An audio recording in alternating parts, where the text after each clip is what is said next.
जय श्रीमान नारायण। अगली टिप्पणी जाको हम कहेंगे वह रामानुजदास श्रीमान गट्टू वेणुगोपाल स्वामी। अध्याय 2 सांख्य योग श्लोक 55। प्रजहाति यदा कामान् सर्वान् पार्थ मनोगतान् आत्मन्येव आत्मना तुष्टः स्थितप्रज्ञः तदोच्यते।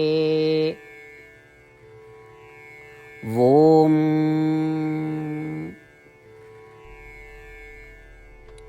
गीताचार्य श्री कृष्ण परमात्मा अर्जुन सहित हम सब का श्रीमद् भागवत गीता सिखावत हैं, जेमा वेदन के सारा समाहित है। अर्जुन सहित हम सब भगवान से एक प्रश्न पूछते हैं। स्थिति प्रज्ञ के विशेषता, पालन पोषण और अभ्यास का है, और वो हमरे प्रश्न का उत्तर देते हैं। परमात्मा कहते हैं, अर्जुन, स्थिति प्रज्ञ द्वारा की गई विशेष साधना के आधार पर उनका 4 स्तर में विभाजित किया जाता है। हम तो का सर्वोत्तम स्तर पर स्थिति प्रज्ञ के बारे में बतावे जाते हैं। इस स्थिति प्रज्ञ का मन आत्मा के ज्ञान से भरा है। काहे कि उनके मन आत्मा के ज्ञान से भरा है, उनके विचार लगातार आत्मा के बारे में ही रहते हैं। काहे कि उनके विचार केवल आत्मा के बारे में हैं, उनके बुद्धि निरंतर आत्मा पर स्थिर रहते हैं और उनके मन और बुद्धि आत्मा पर केंद्रित रहते हैं। एक स्थिति प्रज्ञ आत्मा के अलावा किसी अन्य चीज की इच्छा नहीं करत, काहे कि उनका आत्मा से असंबंधित इच्छाओं को छोड़ दे हैं। काहे कि वो निरंतर आत्मा के बारे में सोचत हैं, उनका परम आनंद प्राप्त होत है। भले ही वो विलासिता या भोग के सांसारिक वस्तुओं से घिरे रहें, एक स्थिति प्रज्ञ ये नहीं सोचत कि वो वस्तुएं से बिल्कुल भी संतोषजनक हैं। एक स्थिति प्रज्ञ ये सोचत है कि केवल आत्मा ही उनके अनुकूल है और वह उनके संतुष्टि के एकमात्र वस्तु है। इसीलिए उनका ई सुख है या ई दुख है कभी भान नहीं रहते, काहे कि वो इस प्रकार हैं कि सर्वोत्तम स्तर पर स्थिति प्रज्ञ का वशीकरण अवस्था कहा जाता है। वशीकरण अवस्था में स्थिति प्रज्ञ में आत्मा के अनुभूति प्राप्त करे की योग्यता रहत है। इस प्रकार भगवान श्री कृष्ण हम सब का सर्वोत्तम स्तर पर स्थिति प्रज्ञ के विशेषताओं को स्पष्ट रूप से समझावत हैं। आओ हम सब इस स्थिति प्रज्ञ के सर्वोत्तम विशेषताओं पर निरंतर मनन करी और उनके गुण का अपने अंदर धारण करे का प्रयास करी। श्रीमद् भगवत गीता के पूरा निचोड़ श्री कृष्ण परमात्मा अध्याय 18 के श्लोक 65 से 70 के 8 कर्मों में रख दिए हैं। श्री कृष्ण कहें, ये 8 बात मानने वाले पे हमार स्नेह है, ये भक्तन की हम हर प्रकार से सुरक्षा करें। श्री कृष्ण परमात्मा द्वारा कही पूरी श्रीमद् भगवत सुनने के बाद अर्जुन कहें, करिष्ये वचनम तव, माने कृष्ण हम तोहरे कहे अनुसार ही करब। यह कारण कृष्ण अर्जुन पे हर तरह की विजय और सफलता की अनुकंपा करें। चला हमो परमात्मा के वचन दी कि हम भी ये 8 कर्म करब। ये वचन से बढ़ के कोनो पूजा तप या यज्ञ नहीं बा। हम ये 8 वचन कहब, आप सब जने एक अपने मने और बुद्धि में विचार करें।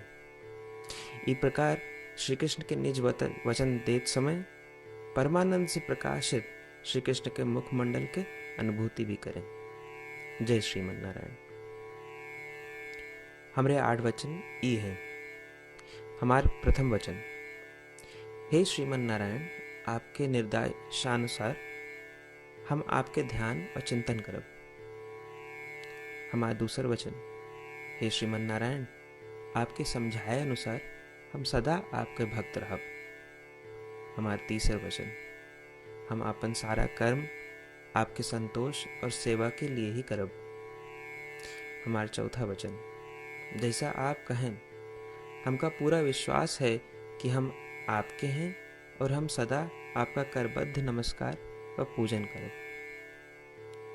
हमारा पांचवा वचन, हे श्रीमन नारायण, अध्याय 18 श्लोक 66 में आपके कथन मामेकम शरणम व्रज अनुसार केवल आपकी शरणागत की बात कही बा। श्रीमन नारायण, हम केवल आप एक शरण में आए हैं। हमारा छठा वचन, हे श्रीमन नारायण, अध्याय 18 श्लोक 66 में आपे कहे माँ शुचः, मैं आपके शोक न करे के उपदेशानुसार हम शोक न करब।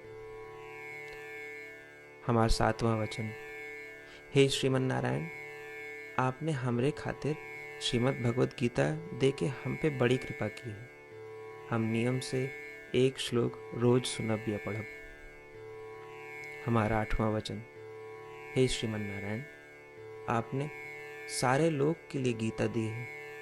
जे भक्तन गीता के बारे में नहीं जानतन, हम उन तक आपके अलौकिक बतिया पहुंचावे के प्रयत्न करब।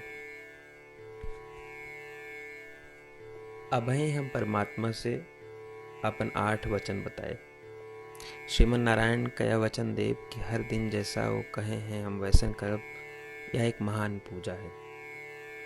आवा हम अपने अडिग विश्वास के साथ उनका अपन वचन दी कि हे श्रीमन नारायण, आप जैसा कही हैं हम वैसन करब, जैसा आप चाहिए वैसा ये व्यवहार करब और हम केवल आपे के लिए काम करब। श्रीमन नारायण करिष्ये वचनम तब, माने श्रीमन नारायण हम आपके निर्देशानुसार कार्य करब। सर्वम श्री कृष्णार्पणमस्तु। जय श्रीमन नारायण। प्रजहाति यदा कामान् सर्वान् पार्थ मनोगतान्